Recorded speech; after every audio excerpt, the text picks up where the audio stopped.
Bonjour à tous et bienvenue. Aujourd'hui, je voulais faire une petite vidéo sur l'inspiration du jour, qui est pourquoi en fait j'arrête progressivement de critiquer de manière assez violente le comportement des Sénégalais, on va dire des Africains en général, parce que souvent, surtout provenant de la diaspora, des diasporas sénégalaises et même des Africains du continent, on entend les gens dire oui, nos pays n'avancent pas, nos pays, voilà, les gens sont mauvais, voilà, beaucoup de critiques qui viennent euh, de l'écart entre ce que les gens souhaitent pour nos pays, je vais dire nos pays, parce que bon, c'est pas l'Afrique, c'est nos pays plutôt, parce qu'il y a la diversité des pays, et dedans il y a la diversité des ethnies et tout.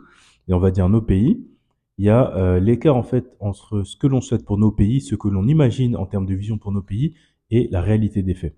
Et moi je dis souvent que la déception, c'est tout simplement l'écart entre l'imagination et la réalité. Quand on est déçu par quelqu'un, c'est qu'on en attendait beaucoup. Et quand on n'attend rien de personne, en fait, c'est très difficile d'être déçu tout simplement. Et la déception généralisée que les Africains ont pour leur continent, que malgré le fait qu'il y ait des gens qui investissent pour faire des projets, bah, ça n'avance pas, il n'y a pas assez de soutien des populations locales. Parfois il y a de la jalousie, parfois il y a de la méchanceté, ça ce sont des réalités qui existent.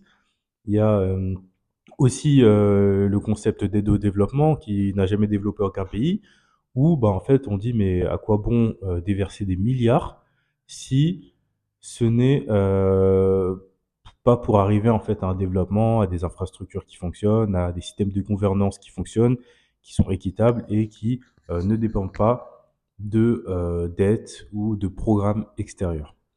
En fait, quand je suis arrivé au Sénégal, il y a 4 ans, c'était vraiment dans le but, de changer quelque chose de positif dans la question de l'environnement et très vite, je me suis, trouvé attrapé par les questions sociales, sociétales, politiques presque aussi, où j'ai, voilà, compris qu'il y avait un gros problème et que, effectivement, on était entre guillemets «mal barré».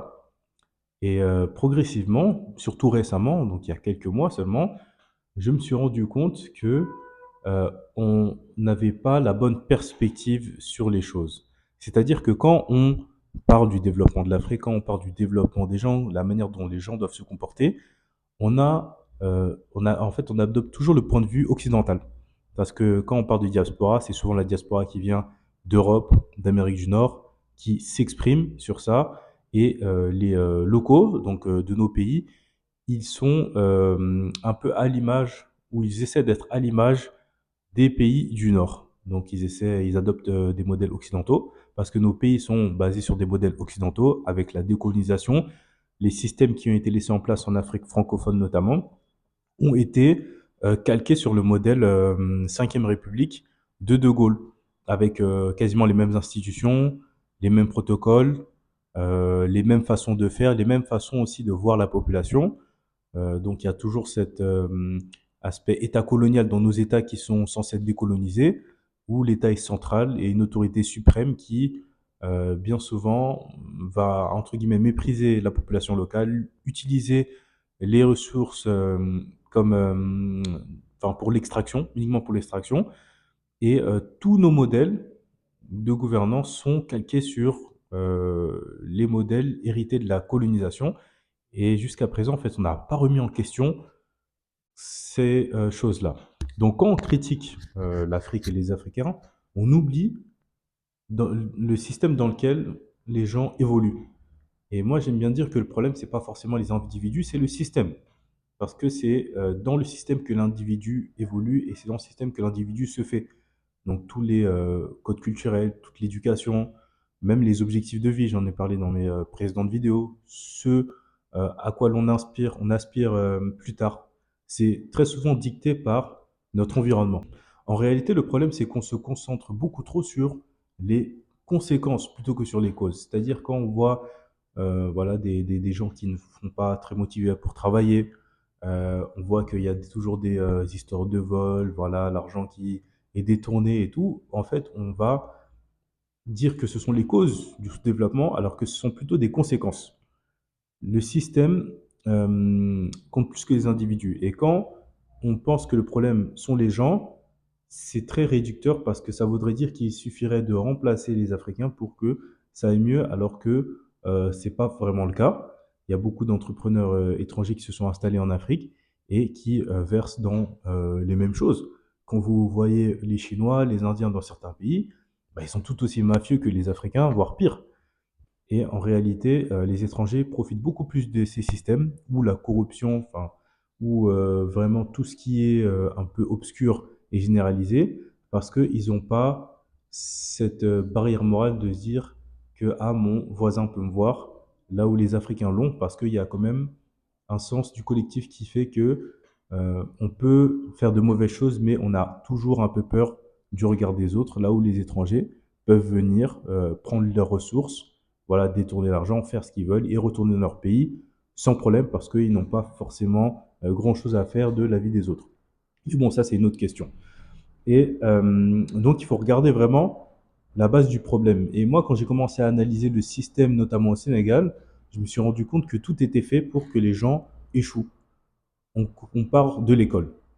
Un petit enfant sénégalais, jusqu'à récemment, quand il arrive en classe de primaire, déjà il arrive tard parce que enfin, parce que les parents n'ont pas forcément les moyens de leur payer l'école et il n'y a pas l'école publique partout.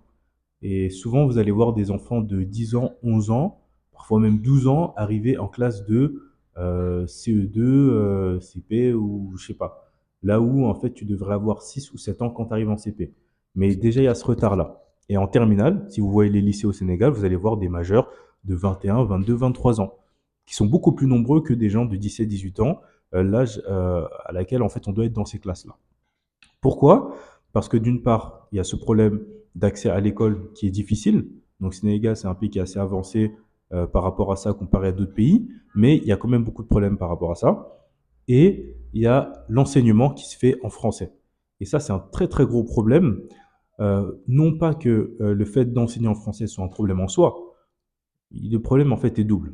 D'une part, le français c'est pas la langue parlée culturellement, c'est pas la langue du quotidien, ce qui fait que l'enfant va parler wolof, pulaar, sérère, sa langue locale tout le temps, quand il est allé avec sa famille, quand il est dans la rue, même quand il est à l'école, pendant les récréations, en classe, et il va avoir une pratique très réduite du français qui va se coordonner à répondre à certaines questions, à réciter les cours ou à tout simplement apprendre par cœur. Parce que les systèmes éducatifs est trop basé sur la parcourisation. On n'apprend pas aux esprits à réfléchir, on apprend aux esprits à mémoriser et à faire de manière automatique.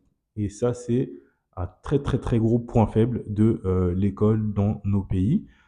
Et deuxième raison pour laquelle l'apprentissage par le français pose problème, c'est que si on veut que les gens apprennent à travers le français, il y a pas, c'est pas forcément un problème en soi. Ce qu'il faut, c'est s'assurer que la qualité de l'apprentissage en français soit, l'apprentissage du français soit suffisante pour que ça n'impacte pas négativement les autres cours. Donc, si on forme bien les élèves à parler et à s'exprimer en français dès le début, pour le reste, ils vont pas galérer. Comme si vous allez à Hong Kong, les enfants, en fait, là-bas, parlent anglais. Pourtant, quand ils vont chez eux, bah, ils parlent chinois, ils parlent d'autres langues. Mais, enfin, ils parlent mandarin, cantonais, je sais pas, les langues que là-bas. Mais ils ont leur cours en anglais. Et ça pose pas de problème. Les enfants hongkongais sont pas connus pour être des cancres non plus. Mais dans d'autres pays, c'est la même chose.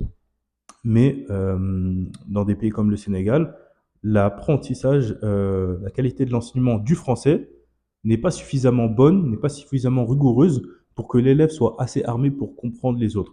Parce qu'un élève qui va dans son cours de maths, dans son cours de sciences, pourtant on va se dire mais ça n'a rien à voir avec le français, eh ben, il aura des énoncés, il aura des cours, des leçons en français.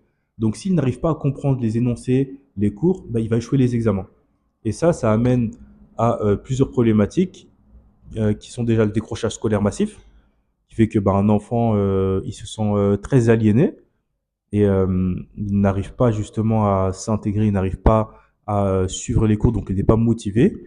Et il y a vraiment une perte de connaissance et de savoir, une perte de réflexion. C'est-à-dire que les enfants vont apprendre à parcuriser, ce qui fait que l'enfant n'est pas entraîné, n'est pas formé à la réflexion. Là où l'école en France, ou peut-être en Occident en général, on nous forme surtout à l'esprit critique, à la méthode scientifique comme on l'appelle, avec hypothèses, méthodologie, voilà, les activités pour, je sais pas comment on appelle ça, les conclusions, enfin les résultats et les conclusions. Donc c'est un peu ça le processus pour chacune des matières en réalité. On dit ça méthode scientifique, mais pour tout, ça va être comme ça quand on fait des recherches en histoire, en sociologie. C'est la même méthodologie. On a une hypothèse de départ, on va établir une méthodologie pour cette hypothèse, pour confirmer cette hypothèse ou l'infirmer. Après, on va faire nos recherches, on va arriver à des résultats qu'on va collecter et on va faire l'interprétation et la conclusion pour chacune des matières qu'on a en Europe ou des secteurs d'activité, c'est à peu près la même chose. Mais en Afrique francophone, c'est pas ça, c'est la parcurisation qui compte et l'élève qui sort de ce carcan est trop souvent sanctionné parce que les profs ont été élevés comme ça. Eux ont même subi l'école française avec des professeurs français où il y avait voilà le mépris colonial et tout et tout. Donc ils répètent les gestes qu'ils ont appris sans remettre en question euh, l'enseignement en général.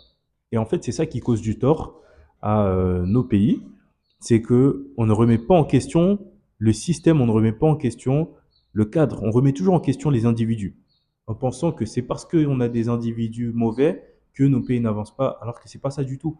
Quand vous prenez un Africain et que vous le mettez en Occident, s'il est dans de bonnes conditions, eh ben, il va réussir. Et des exemples comme ça, il y en a un nombre incalculable, même si actuellement, on préfère prendre le petit pourcent d'immigrants, de migrants qui font n'importe quoi. La grande majorité s'adapte, la grande majorité arrive à faire des choses.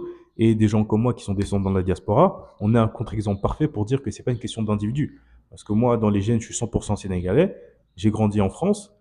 Mais si c'était vraiment le déterminisme génétique et ce genre de choses, eh ben, je devrais être, entre guillemets, pareil que mes compatriotes qui sont restés au pays. Or, c'est pas du tout ce qu'on voit. On voit que les descendants de la diaspora qui ont grandi dans d'autres pays adoptent les mentalités de leur pays d'accueil. Donc, tout ça pour dire que j'ai arrêté en fait de trop critiquer les Africains et de rentrer dans des discours qui sont très faciles, qui peuvent vraiment soulager quand on est face à des problèmes compliqués et quand aussi on est face à des individus qui sont pas forcément bons. Et j'ai plus commencé à m'intéresser au système, aux conditions dans lesquelles en fait on évolue et pourquoi nos sociétés africaines produisent des personnes défaillantes, pas dans le sens fou, pas dans le sens voilà, schizophrène, enfin, agressif et tout, mais dans le sens qui ne sont pas capables justement de développer certaines choses. Et quand on va pouvoir changer de perspective d'œil, eh ben, on va pouvoir vraiment arriver à, entre guillemets, développer nos pays. Parce que quand on continue, tant qu'on continue à avoir un point de vue occidental sur le développement, sur ce que doit être l'Africain, on va toujours être déconnecté de la réalité de l'Africain. La réalité de l'Africain, c'est le collectif, c'est la spiritualité, pas forcément la religiosité, mais la spiritualité. Ça va être voilà le social, faire en sorte que les gens soient bien, soient à l'aise. Ça va être aussi la culture profonde qui est ancrée, qui est importante pour les gens, la tradition. Et quand on regarde le monde du point de vue de l'Africain, on voit qu'il y a beaucoup de bonnes choses qui se passent.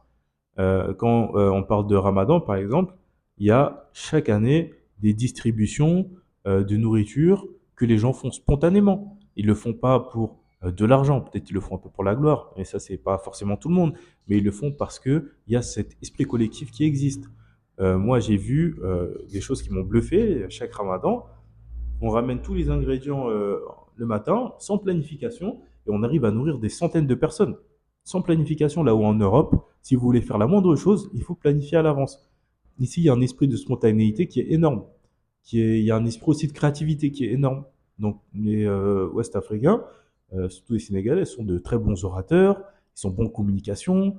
Voilà, il y a une intelligence sociale qui est extrêmement forte. Et c'est des choses qu'on nommait quand on se concentre sur les problèmes qu'on désigne systématiquement. Tout ça parce qu'on a le mauvais angle. Et quand on commence à voir les choses de l'angle de l'Africain, ce qui est magique, ce que j'ai pu constater dans ma vie, c'est que les gens en face répondent positivement. Quand les gens se sentent considérés et compris, ils adhèrent à des projets. Et si vous regardez l'engouement qu'il y a autour des marabouts, voilà, des chefs religieux, des chefs traditionnels, voilà, de tout ce qui est lié à la tradition, vous voyez que les gens y adhèrent de manière très volontaire, de manière bienveillante. Là où quand on va vers des initiatives qui sont entre guillemets calquées sur l'Occident, par exemple l'État, c'est une initiative calquée sur l'Occident, bah, les gens auront un réflexe de prendre ce qu'ils ont à prendre. Mais parce qu'ils ne considèrent pas forcément l'État comme quelque chose qui leur appartient culturellement. Et c'est ça le plus gros travail qu'on doit faire à mon sens, c'est pas de chasser les Européens ou chasser les Occidentaux de l'Afrique, mais de repenser carrément nos institutions jusqu'à nos États et évacuer ce qui ne colle pas à nos réalités, à la réalité africaine. Et c'est que comme ça qu'on va pouvoir avancer vers des choses qui correspondent aux besoins des populations locales, qui correspondent aussi à leurs capacités. Parce que si vous mettez voilà, un Français en Chine, il va forcément moins bien faire qu'un Chinois en Chine. Donc si vous mettez un Africain dans un système purement occidental, il va forcément moins bien faire. Et donc c'est pour ça, en partie, que j'arrête de critiquer les individus et que je me concentre sur la manière dont les systèmes sont faits et exercent leur pouvoir sur les populations. Très bonne journée et à plus tard.